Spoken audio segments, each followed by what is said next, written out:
മൂത്രം ഒഴിക്കുമ്പോൾ ഭയങ്കര വേദന, അല്ലെങ്കിൽ അടിവയറിന് വേദന, മൂത്രത്തിനൊരു ദുർഗന്ധം, ഇടയ്ക്കിടയ്ക്ക് ഒഴിക്കണമെന്നുള്ള തോന്നൽ, ഇങ്ങനെ പല ലക്ഷണങ്ങളായിട്ട് നമ്മുടെ അടുത്ത് പേഷ്യൻസ് വരാറുണ്ട്.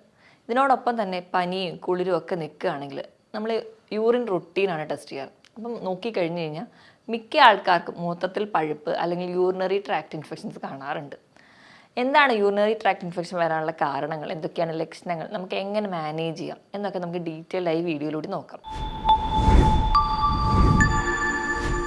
ഞാൻ ഡോക്ടർ പ്രിയ, Q1B ഹെൽത്ത് കെയറിലെ ഹോമിയോപ്പതിക് ഫിസിഷ്യനാണ്. യൂറിനറി ട്രാക്ട് ഇൻഫെക്ഷൻ എന്ന് പറയുമ്പോൾ എന്താണ് യൂറിനറി ട്രാക്ട്? നമുക്കറിയാം, നമ്മുടെ ശരീരത്തിലെ രക്തത്തിനെ മുഴുവൻ കിഡ്നി അരിക്കുകയും അത് വേസ്റ്റായിട്ട് പുറന്തള്ളുന്നതാണ് യൂറിൻ അല്ലെങ്കിൽ മൂത്രം. അപ്പോൾ കിഡ്നിയിൽ നിന്ന് തുടങ്ങി അത് യൂറേറ്റർ വഴി നമ്മുടെ മൂത്രസഞ്ചിയിൽ അല്ലെങ്കിൽ യൂറിനറി ബ്ലാഡറിലെത്തുന്നു. അവിടെ നിന്ന് ചെറിയ ട്യൂബായി യുറീത്ര വഴി പുറത്തേക്ക് പോകുന്നു. അതാണ് ഒരു നോർമൽ പാത്വേ. ഇവർക്ക് എന്തെങ്കിലും രോഗങ്ങൾ വന്നിട്ടുണ്ടെങ്കിൽ പ്രധാനമായിട്ടും മൂത്രസഞ്ചിക്കും വരുന്ന രോഗത്തെയാണ് നമ്മൾ യൂറിനറി ട്രാക്ട് ഇൻഫെക്ഷൻ എന്ന് പറയും. ഈ ഒരു കണ്ടീഷൻ കൂടുതലായിട്ടും സ്ത്രീകളിലാണ് കാണാറ്. ഒരു പുരുഷന്മാരെ വെച്ചാണെങ്കിൽ ഒരു 30 മടങ്ങ് ചാൻസസ് സ്ത്രീകൾക്കാണ് കൂടുതലായിട്ടുള്ളത്. കാരണം യുറീത്രയുടെ നീളം എന്ന് പറയുന്നത് പുരുഷന്മാർക്കേക്കാളും സ്ത്രീകൾ വളരെ ചെറുതാണ്. അതുകൊണ്ട് തന്നെ പെട്ടെന്ന് ബാക്ടീരിയൽ ഇൻഫെക്ഷൻസോ അല്ലെങ്കിൽ മറ്റ് ഇൻഫെക്ഷൻസോ ഒക്കെ പെട്ടെന്ന് വരാൻ കാരണമാകും. അപ്പം ഇതാണ് പ്രധാനമായിട്ടും സ്ത്രീകൾക്ക് വരാനുള്ള കാരണങ്ങൾ. സ്ത്രീകളുടെ കേസ് എടുക്കുകയാണെങ്കിൽ ജീവിതത്തിൽ 1-2 തവണയെങ്കിലും മൂത്രത്തിൽ പഴുപ്പ് വരാത്ത ആരും തന്നെ ഉണ്ടാവില്ല. അവരുടെ ലൈഫിൽ ഏതെങ്കിലും ഒരു സ്റ്റേജിലൊക്കെ ഈ ഒരു കണ്ടീഷൻസ് വന്നിട്ടുണ്ടാവും. അപ്പം ഒന്നാമതായിട്ട് മൂത്രത്തിൽ പഴുപ്പ് വരാനുള്ള ഒരു ബേസിക് കാരണം എന്ന് പറഞ്ഞാൽ നമ്മൾ കുടിക്കുന്ന വെള്ളത്തിൻ്റെ അളവ് കുറവാണെങ്കിൽ. ഇപ്പം പൊതുവേ നമുക്കറിയാം, ചൂട് കാലത്തൊക്കെ നമുക്ക് ഒരു വിയർക്കുന്നുണ്ടെങ്കിലും കുറച്ചെങ്കിലും വെള്ളം കുടിക്കും. മഴക്കാലമാകുമ്പോൾ നമ്മുടെ വെള്ളം കുടിയുടെ അളവ് കുറയുന്നുണ്ട്. നമ്മുടെ വെള്ളം കുടിയുടെ അളവ് കുറയുമ്പോൾ മൂത്രത്തിൻ്റെ ഔട്ട്പുട്ടും കുറയും. മൂത്രത്തിൻ്റെ ഔട്ട്പുട്ട് കുറയുക എന്ന് പറയുമ്പോൾ നമ്മുടെ ശരീരത്തിൽ പല ടോക്സിൻസ് ആയിട്ടുള്ള ബാക്ടീരിയകൾ പുറത്തേക്ക് പോകുന്നില്ല. അപ്പം അത് നമുക്ക് വീണ്ടും ഇൻഫെക്ഷൻസ് ഉണ്ടാവുകയും ഈ പറഞ്ഞ ലക്ഷണങ്ങളൊക്കെ പ്രസൻറ്റ് ചെയ്യുകയും ചെയ്യും.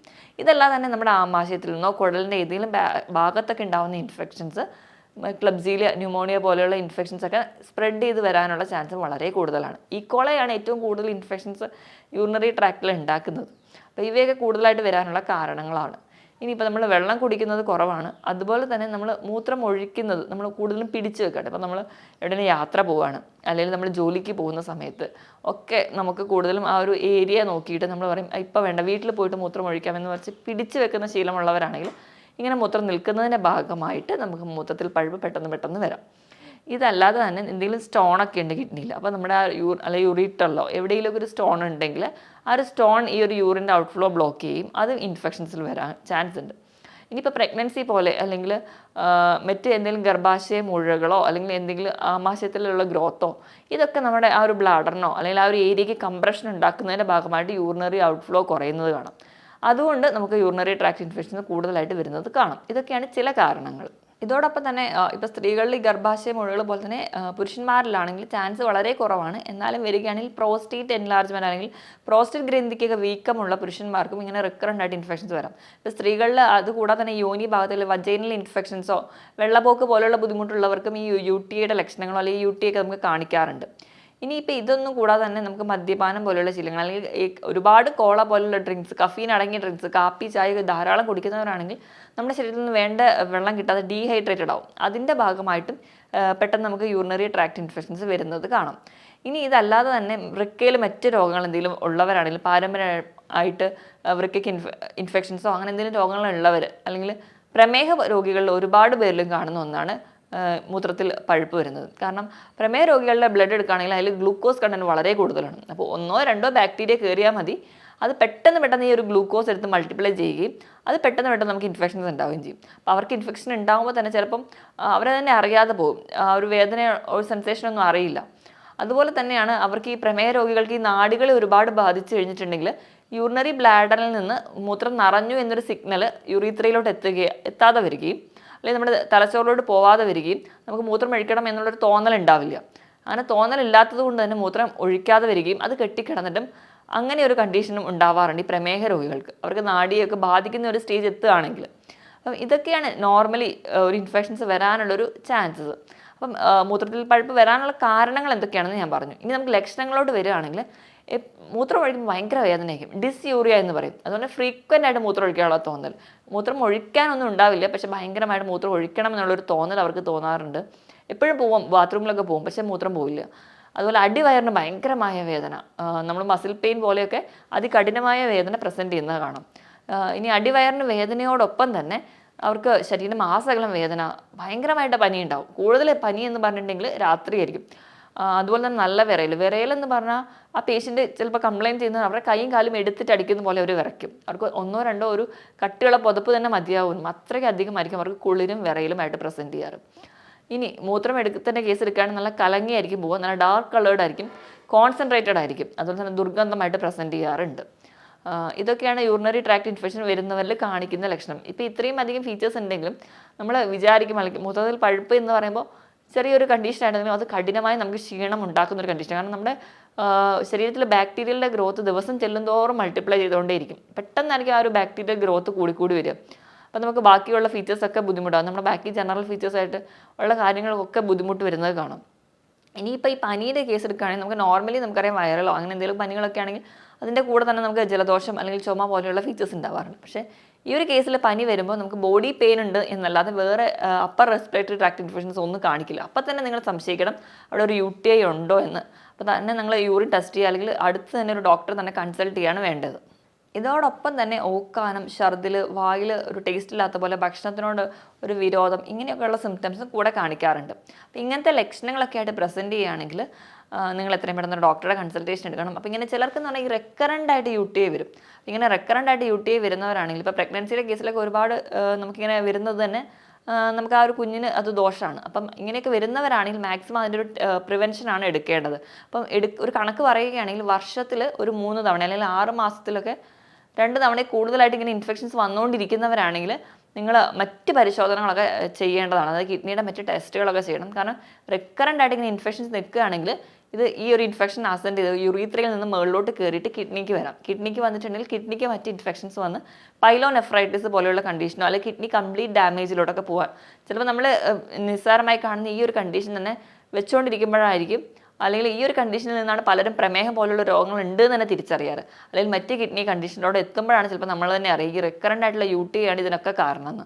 അപ്പം നമ്മളൊരു ഡോക്ടറെ അടുത്ത് ചെന്നിട്ടുണ്ടെങ്കിൽ നമ്മൾ ആദ്യം തന്നെ ഇൻവെസ്റ്റിഗേഷൻ വിടുകയാണെങ്കിൽ നമ്മൾ ആദ്യം യൂറിൻ റുട്ടീനാണ് ചെയ്യാറ്. യൂറിൻ റുട്ടീൻ ചെയ്യുന്ന സമയത്ത് അതിൽ പസ് സെൽസ്, എപ്പിത്തീരിയൽ സെൽസ്, ആൽബുമിൻ എന്നൊക്കെ പറഞ്ഞ് കാണിക്കാറുണ്ട്. പസ് സെൽസ് വളരെ സ്റ്റാർട്ടിങ് സ്റ്റേജ് ആണെങ്കിൽ പസ് സെൽസ് ഒന്നും അധികം കാണിക്കാറില്ല. പക്ഷെ ഇത് കൂടിക്കഴിഞ്ഞ് കഴിഞ്ഞാൽ ഒരു ഡ്രോപ്പ് അല്ലെങ്കിൽ 1 മില്ലി യൂറിൻ എടുക്കുകയാണെങ്കിൽ തന്നെ അതിനകത്ത് തന്നെ 1 ലാഖിൻ്റെ മുകളിലൊക്കെ തന്നെ ഈക്കോളയോ അല്ലെങ്കിൽ മറ്റ് ബാക്ടീരിയകളൊക്കെ പ്രസൻറ്റ് ചെയ്യാറുണ്ട്.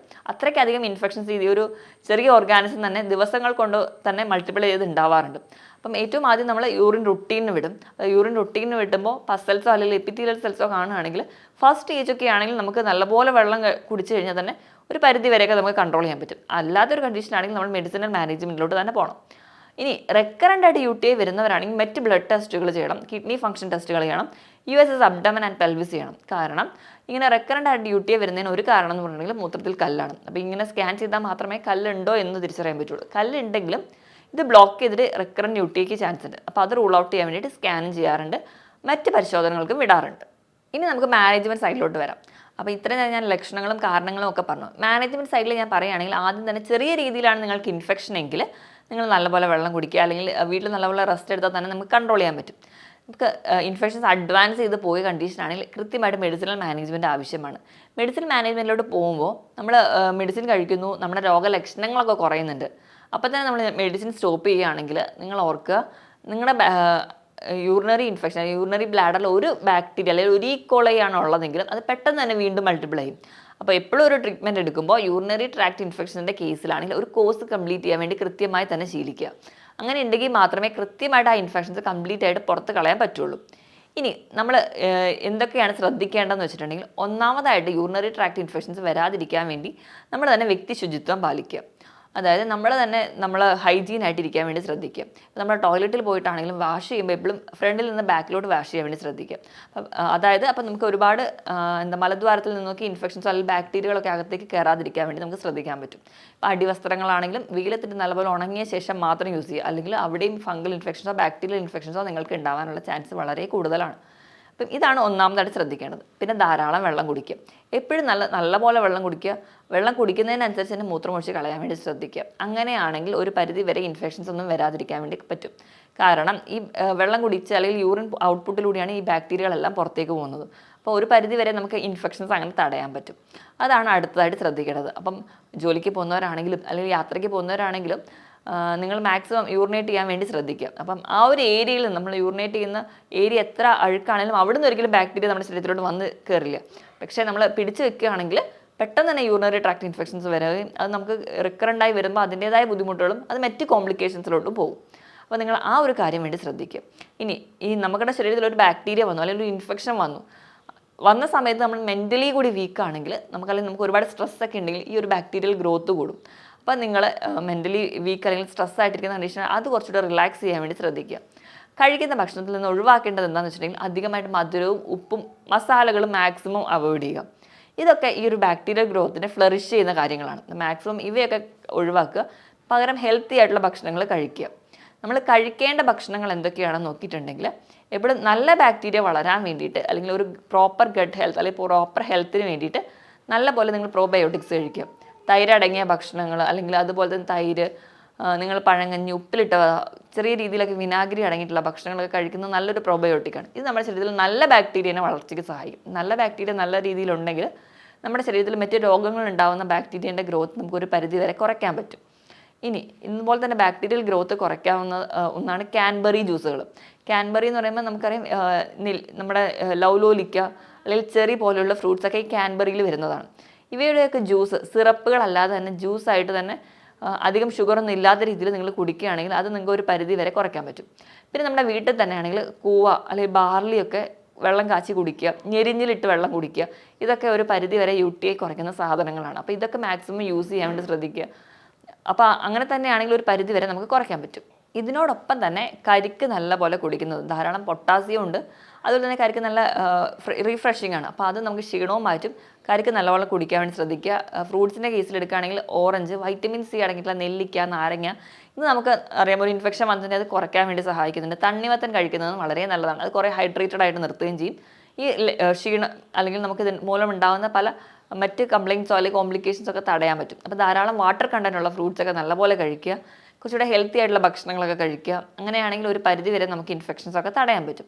ഇനി അതുപോലെ തന്നെ നമ്മൾ വ്യക്തി ശുചിത്വം പാലിക്കുകയും കൂടി വേണം. അതുപോലെ നമ്മൾ ടോയ്ലറ്റിലൊക്കെ പോയി കഴിഞ്ഞ് കഴിഞ്ഞാൽ ആ ഒരു ഏരിയ വാഷ് ചെയ്ത് ഡ്രൈ ആക്കി കീപ്പ് ചെയ്യാൻ വേണ്ടി ശ്രദ്ധിക്കുക. കാരണം നമ്മുടെ ഡ്രസ്സിൽ നിന്നോ അല്ലെങ്കിൽ നമ്മളെ ശുചിത്വം ഇല്ലായ്മയിൽ നിന്നും ഇങ്ങനെ ഇൻഫെക്ഷൻസ് റിക്കറൻ്റ് ആയിട്ട് വരാൻ ചാൻസ് ഉണ്ട്. അപ്പം നമ്മൾ തന്നെ ശ്രദ്ധിച്ച് കഴിഞ്ഞാൽ ഒരു പരിധി വരെ നമുക്ക് UTI പോലെയുള്ള ഇൻഫെക്ഷൻസ് തടയാൻ പറ്റും. ഈ പറഞ്ഞ കാര്യങ്ങളിൽ എന്തെങ്കിലും ഡൗട്ട് ഉണ്ടെങ്കിൽ നിങ്ങൾ താഴെ കാണുന്ന നമ്പറിൽ കോൺടാക്ട് ചെയ്യുക. മറ്റൊരു ഹെൽത്ത് ടോപ്പിക്കുമായിട്ട് വീണ്ടും കാണുന്നത് വരെ നന്ദി.